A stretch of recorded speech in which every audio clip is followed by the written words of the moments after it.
বুঝছস? আচ্ছা আম্মু, আমি কিছু জিনিস খামু। আচ্ছা, খালি আর মান সম্মান হানি করছে।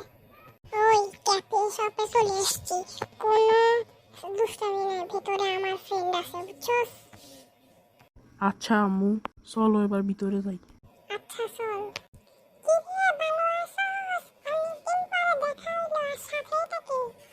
এটা আমার সোনার টুকরা ছেলে, কোনো শতানি করে না, একদম ভালো গুড বয়। ও, এই বাবু কি খেলা বলো? হো হো, আমি আমি বেশি কিছু খাবো না। একটা বাটার চিকেন, একটা মশলাদার চা, একটা কফি, তিনটা চা, তিনটা কফি, দুইটা আইসক্রিম, তিনটা কোল্ড কফি, তিনটা হট কফি, 4টা লেবুর রস, 2 কাপ দুধ। ও মা গো, তোর হোলাই এদিন কি আর কয়, আই যাইয়ে।